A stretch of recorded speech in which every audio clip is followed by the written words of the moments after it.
Hey everyone. Sleepy Reader here. Back yet again, kind of repetitive. Another countdown. This time the comics from just this past Wednesday. So not quite so far behind. This is Monday as I do this. 2 more days to New Comic Book Day. And I've got 13 comic books to count down. Now, maybe more exciting is that this coming Saturday, I will be on Everything Comics comic book review. Coffee with My Comics, I think it's called. This coming Saturday, as I said, I'll be on with Bob from Everything Comics at his favorite cafe, The Refuge, which is a very good cafe. And I met with Bob just the other day, and we had a great conversation. So I'm really looking forward to seeing him again and seeing what it will be like to be on his video. So hopefully you'll all see that. And actually, the week before, I got to finally go to Mocha Express, Comics with Bueller's favorite cafe. It was also a very cool cafe, very different from the Refuge Cafe. I like these different cafes having different feelings to them. But I thought that Mocha Express was really an excellent place to sit around and read comics. And in fact, I was just sitting around there reading comics, and in came Bueller and Sam's Tangled Web. And we ended up hanging out for several hours and having lots of cool conversation also. And all kinds of people that Bueller knew came into the cafe. It was like being at Cheers or something, and he was Norm. So anyway, that's that. I will dive in now on the comics. So, super subjective. I feel like maybe I'm being kind of unfair at putting Superman Up in the Sky, number 6, the final issue, ranking it at number 13, at the bottom of my pile. But that's how I felt. On a certain level, this was a better issue than many of them have been, but it wasn't enough of a payoff for me after kind of the suffering, not literal suffering, but the suffering as a reader that I went through, the disappointments, one after another, that I went through reading this Superman Up in the Sky. I would say for the first 3 issues, I had hopes it would keep getting better and develop into something. And then the last 3 issues, I was just slogging through it because it was only a 6-issue series and I might as well finish it and see what he has in store. So in the last 2 chapters here, because there's 2 chapters in each comic, King wraps things up. And at least he does that. My biggest objection to the big scene in the finale is this guy has these super robots with the hardest, made of the toughest metal in the universe, forged in black holes or something like that.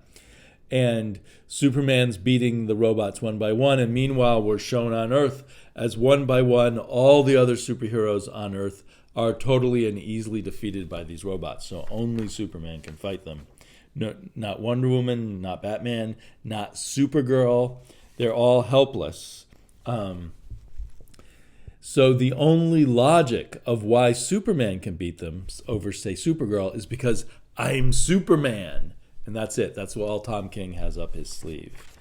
And then there was kind of a cute coda. The final chapter is Superman bringing the little girl home to Earth and showing them as they fly from galaxy to galaxy, the little girl just asking him endless questions, kind of fan service in jokes. Let's see. How do you fly? Let's see. Oh, there's a funny bit, like where she says, how do you fly? And he says he just does.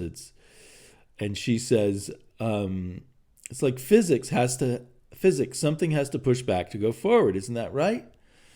And Superman says, yes, but so what pushes back when you go? This is actually good stuff. So this is part of why I feel guilty of ranking this down low, but I still just, yeah. So, what pushes back when you go? I don't get it. It's complicated, says Superman. Oh, says the girl. Superman? Yes, Alice. Do you fire stuff out of your bottom and you just don't want to tell people about it? Because you can tell me. I won't tell. So, in a way, he just brings up all the objections to Superman from this little girl and makes a joke out of it, as he always does. He just is kind of as always, in one way or another, I think he's undermining superheroes. There's some nice, this Flight Back had some nice scenes by Andy Kubert. And who's the colorist? The color is quite good too. Anderson, I think. So, and then when she gets back, he just brings her to a playground. And he says, "This is a good place. These are good people. They'll find you a good home." I guess she's an orphan. I didn't remember that, Pat. I thought she had parents. But they just leave it at that. I mean, I don't know. Tom King, on this one anyway, I've actually been busy rereading Tom King's Mr. Miracle, which I still think is quite brilliant. And Matt and I are going to record a podcast on that soon. Although we have another podcast already in the can that I haven't edited yet.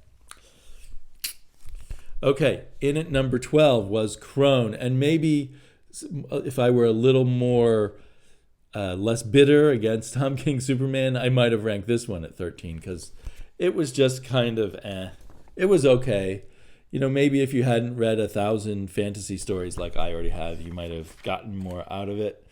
But we just get a little more about when this Crone was kind of a Red Sonja-like character. And she gets convinced to go fight the bad guys, as we know she would. And then we end with, I guess I won't spoil it, but a little thing happens that she wasn't expecting. It's fine. It's not, it wasn't paced right in the story so that it didn't come off as this big shock the way it was meant to. In at number 11, the bottom four here are the books that really disappointed me.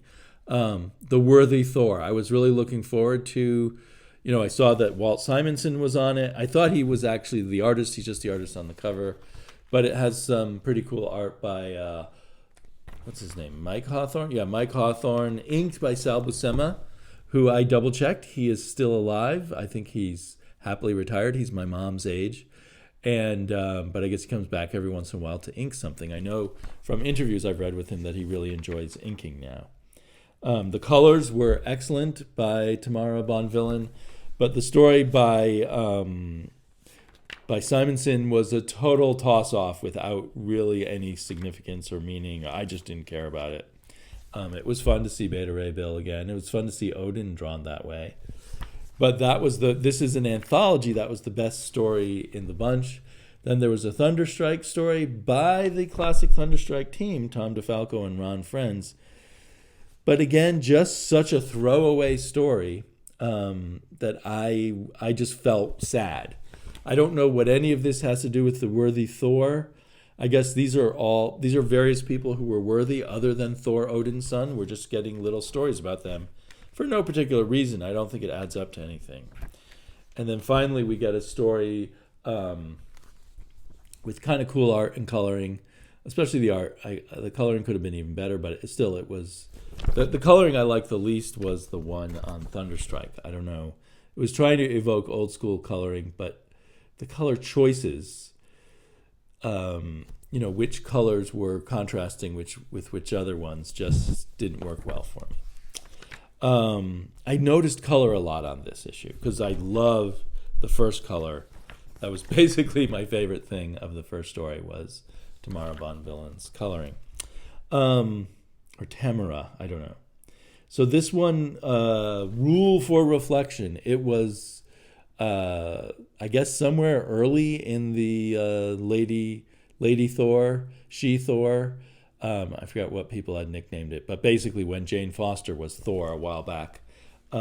It's early on in that, just an untold meeting between her and Sif, basically. And there's a lot of kind of cutesy dialogue and cutesy exposition, and it just didn't catch my sense of humor or make me think, wow, this would be how they talk or how they think.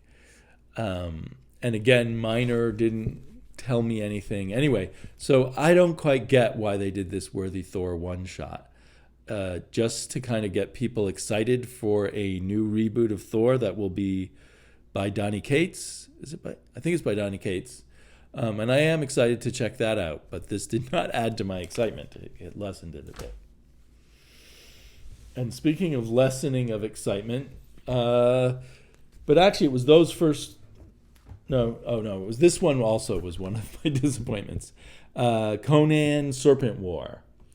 Written by Jim Zub, so I had some hopes. Art by Scott Eaton and Lana Del Rey, or someone Del Rey. What's her? I gotta get her name wrong. Vanessa Del Rey. So she did sort of scenes of a guy in his fever dream kind of setting, and then Eaton did all the kind of typical comic book scenes.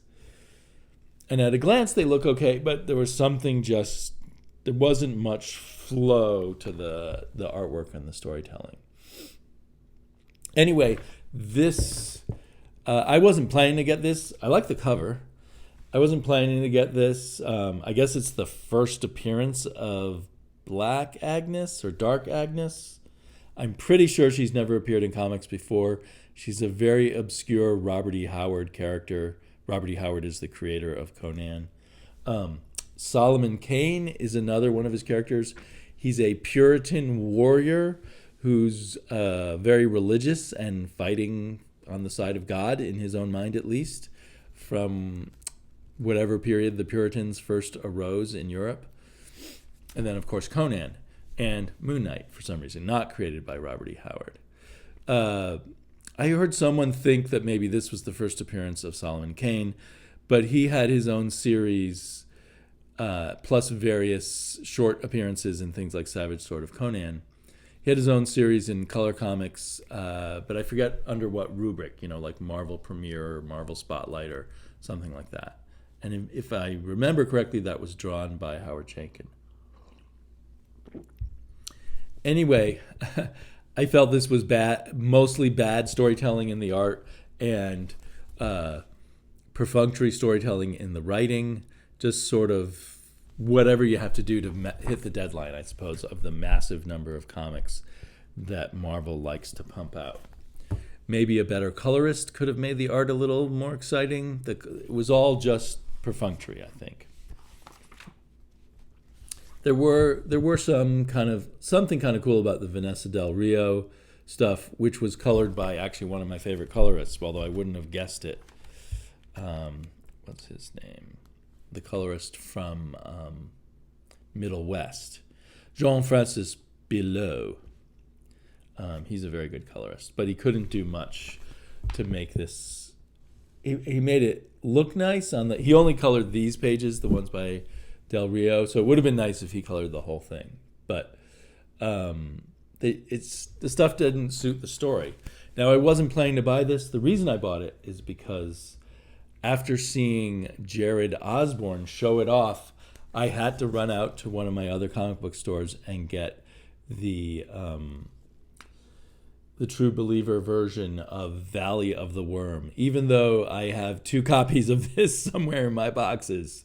I don't know why, but anyway, more about that later. But they're listing this as Conan Serpent War number 0, and the character from the framing device of that one is kind of the framing device character here, this person in bed dying, which they've set him in Robert E. Howard's hometown in 1936, which might be the year when Robert E. Howard killed himself.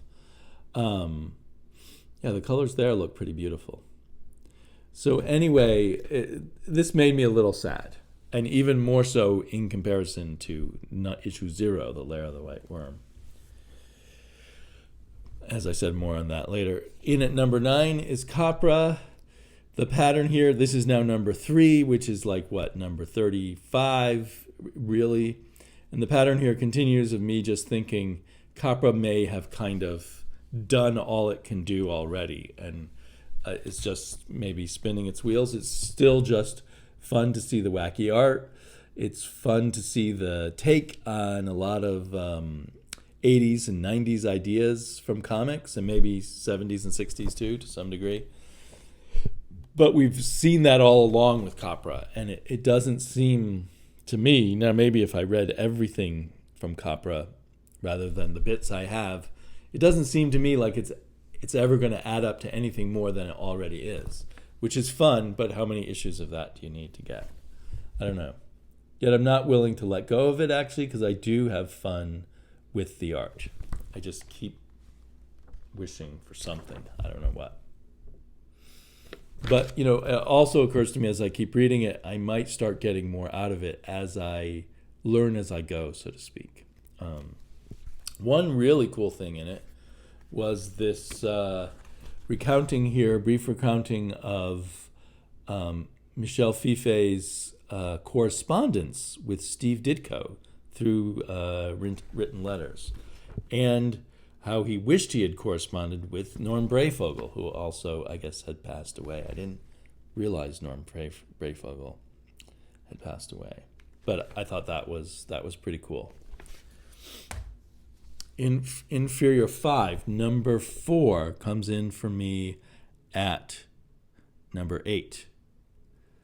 It's the same mixed bag that's continued for me. I mean, we understand more of the plot now, but it's still a wonky plot that I'm having trouble caring about the characters, etc. But I'm loving the art and color. The color's by Hi-Fi, an underrated colorist because it sounds like just sort of a corporate tool. But Hi-Fi often does a really good job. Certainly, whoever Hi-Fi is or whoever they are, maybe it's a company, a team, doing a great job on this comic.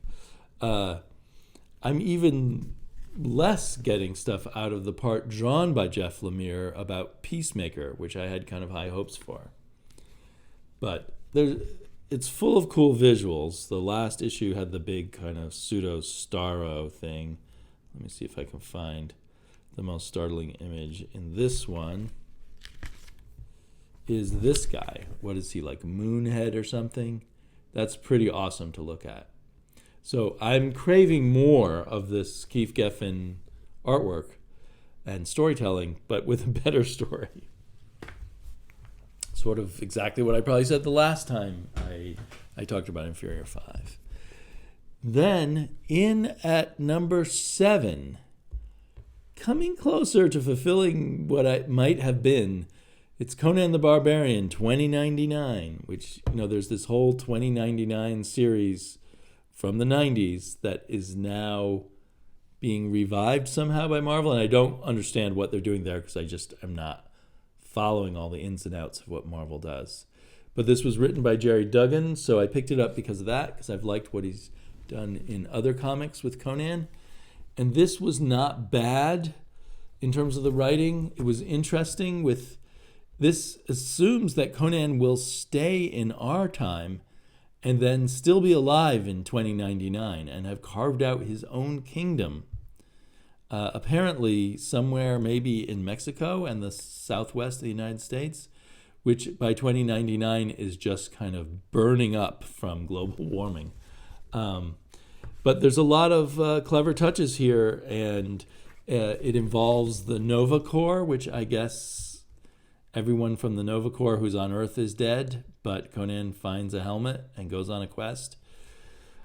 It would have been a lot better if it were written a bit more like Lair of the White Worm, which I'll get to later. And it would have been better if there was a better artist and or better colorist. The artist isn't bad, but I don't know.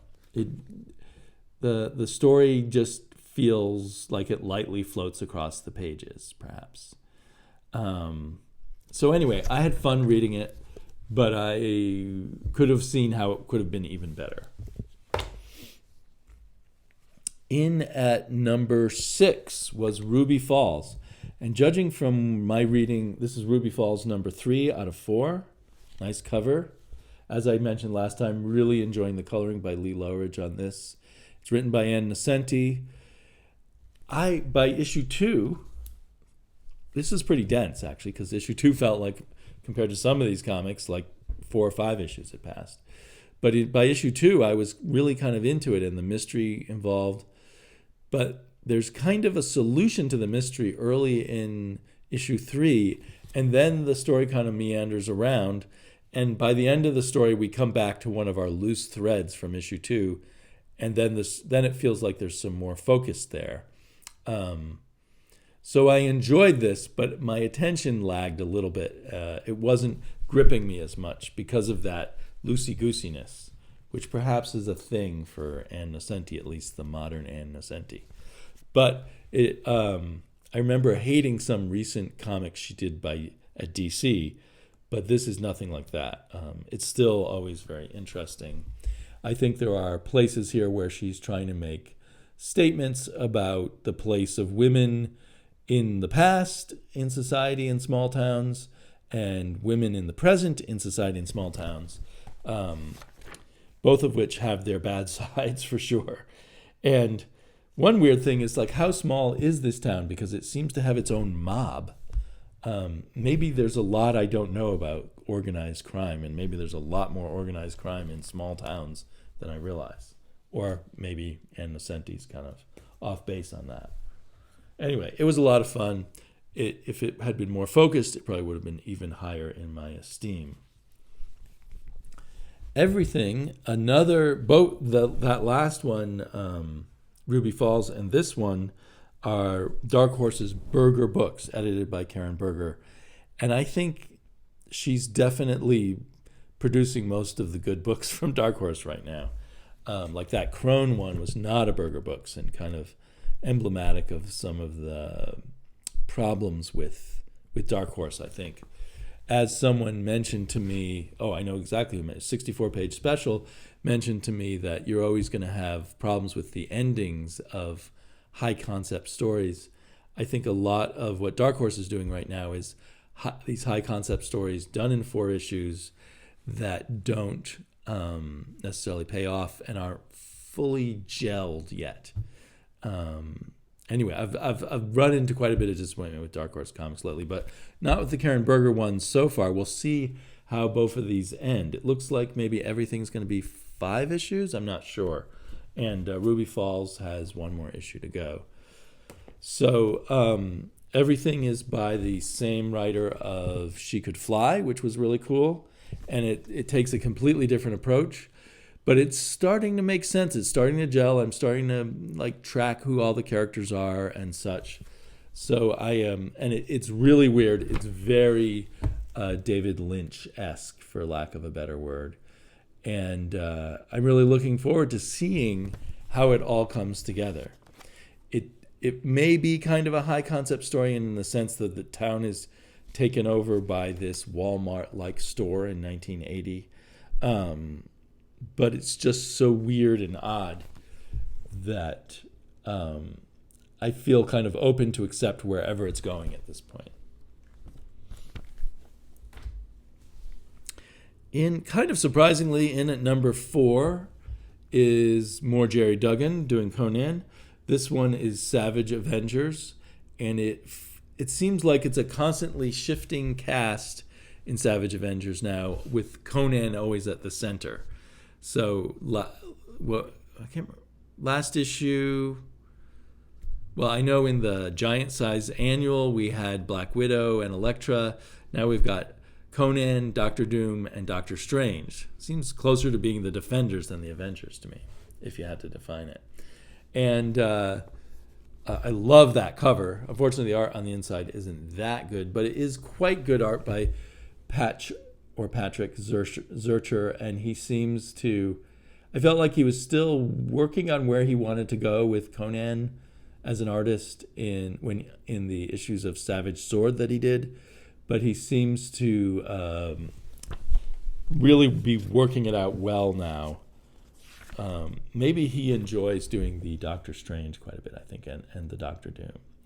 So we've got these characters gathered together. They go off into a magical dimension, which is quite cool. And, okay, spoiler, I just have to say, so come back. If you haven't read this and you want to read it, I'm going to spoil something that happens at the end. So come back after I put this down, probably just in a minute. We get a scene where just kind of, almost in a small panel far away, Dr. Doom's head gets cut off. I don't know why, but that struck me as particularly intense.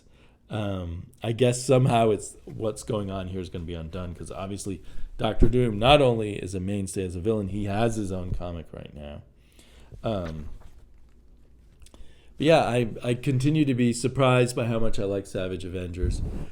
On a real level, I suppose it's a lower quality comic, but how can you compare it even to these Karen Berger books? I should be ranking them above this, but this tickled my fancy and I had fun reading it. So that was Savage Avengers at number 4. When I have a lot of comics, I usually make 3 piles. The ones I definitely didn't like, the ones in the middle, the ones I definitely liked. And starting with Savage Avengers, these were all in the definitely liked pile, and that's where it gets even trickier to kind of rank them. So I put Batman Universe in at number 3, and kind of the reverse of the Tom King book, because both of these come, as most of you know, from the Walmart books, Batman Universe and Superman Up and Away. This has been like Brian Michael Bendis at his best, and a super fun Batman story. And I've been complaining about endings in my previous video. This one ends really well. It wasn't quite as fun to read as all the issues leading up to it, because my favorite thing was how Batman kept jumping from place to place, Gorilla City to Ranagar to the Wild West, etc. So they have to bring it all together here. But Bendis and his amazing art team, his cohorts and his amazing art team, pulled it all off, and it was really fun, and gave you everything you needed to really enjoy a story. Some of the things I noticed when I was complaining about,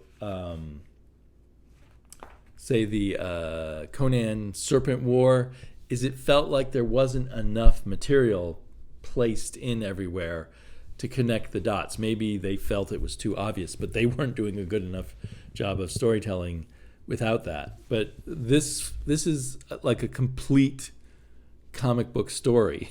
I guess I shouldn't be having to praise a comic book for being a complete comic book story, but this was a very good, the overall 6 issues of this were a very good example of storytelling in comics. A lot to do with the artist Darrington, I think, who's just a great visual storyteller. And he was abetted by incredible colors by Dave Stewart, so that every page was a visual treat, and every page told the story in a complete way without you missing anything or being uncertain of what was going on. So I really appreciate that, and I get the feeling that too many comics, particularly from Marvel, but to an extent from DC, and maybe some of those ones from Dark Horse, are just made in too much of a rush. There's too much of a slapdashness, with the feeling maybe that we are so sophisticated that we don't need to give the audience everything to figure out the story. But that becomes a lame excuse unless you're a master of the art, and what you leave out is artfully figured out. Speaking of a master of the art, Usagi Yojimbo comes in at number 2. It would have been number 1, except for my last-minute purchase of the number 1 comic. And this was kind of maybe, compared to the intensity of the last 2 story arcs, there was a lot of violence in this. It was very much like a Conan story, really, but with that Usagi sense of wryness and that feeling of humor and philosophy mixed in somehow. But it was just a story of some sort of low-life bounty hunters who Usagi sort of casually teams up with, and the troubles they go through and the way they are fooled in the trick ending at the end. So very satisfying read. Love, of course, the color and art in here. Again, colorists, perhaps, if any colorists ever listen to me, look at what goes on with the colorist Tom Luth here. Sometimes you can tell a better story by just clear, simple colors. Oh, and there was a really cool, I really enjoy the little pages where Stamps a Guy gives you notes. And here he just gives you notes about the history of this character and its creation and appearances. What's his name? Jen, who I think is a rhinoceros or a hippo. I'm not sure which. I think a rhinoceros. So anyway, really, really fun to read. And in at number 1 is the comic that I went out and bought because of Jared Osborne, which I've read in the past. And I've always loved this cover, which is why I sought out my other copies of this. It's originally from Supernatural Thrillers, number 3. It's just a one-shot story, a Roy Thomas and Gil Kane adaptation of Robert E. Howard's Valley of the Worm. And I don't think I've ever read the actual story, the original prose story by Robert E. Howard, so I don't know how much is added or taken away by Roy Thomas. But it's a wonderful kind of mythic dream folk tale kind of thing. And the way it's told, I mean, you can see there's narration all over here. And it's a narration by the guy who's a reincarnation of this hero. But the narrative just gains more and more power for me, and it really was good to have all this writing, which sometimes is not the case in a Bronze Age comic. But all this writing helped build up the feeling of the story. And it wasn't there because the art wasn't telling the story really well. The art was telling the story really well. This is really good. Gil Kane, who loved to draw barbarians, drawing kind of the mythic barbarians of the past. And it kind of had the feeling of one of those kind of myths or folktales that tells some racial group something about themselves, some, of course, some good thing about themselves, some quality of themselves. And at the same time was a story of friendship and a connection between, I think, kind of species, at least the way these so-called pics are drawn. They're like, some earlier evolutionary branch of humanity. And as we know now, those branches and Homo sapiens mixed. And so some of us have Neanderthal blood and Cro-Mag blood or what have you mixed into us. And with this kind of Lord Dunsany and H.P. Lovecraft feel, it was just an incredible... I found it this time I read it, because I didn't think I got it so much the last time I read it, maybe 5 or 6 or 7 or 8 years ago. I found it just this wonderful dream story that was incredibly enthralling. And, the writers and artists back then were working on tight deadlines and pumping out huge amounts of stuff, but they did their due diligence. They did things. They made sure their work worked. So some of the other books in my stack looked extra bad, the ones that I read after this, to me. So this is a $1 comic. If you can still find it and you're in the right mood for this kind of dreamlike H.P. Lovecraft meets Conan meets, Beowulf kind of story, go for it. Try this out. And so I think, like I said before, that they marketed this as Conan Serpent War number 0, and it probably does help a lot to read this before you read Serpent War, because the storytelling is so much more clear here. You'll understand a little bit more anyway about what's going on in the Serpent War, although I think the Serpent War branches off from what's going on here quite a bit too. But I don't know. They really show their own weakness by pointing an arrow towards this and comparing it to the Serpent War. Okay, so there you have it. Another long video. Thanks for making it through to the end with me and my Wonder Woman cup. I will be back. I'm not sure quite when, but in a few days or a week. And catch me on Everything Comics on Saturday. And wish me luck waking up at like 6 or 5:30 in the morning to get to my meetup with Bob. I'll truly be a sleepy reader then. Talk to y'all later.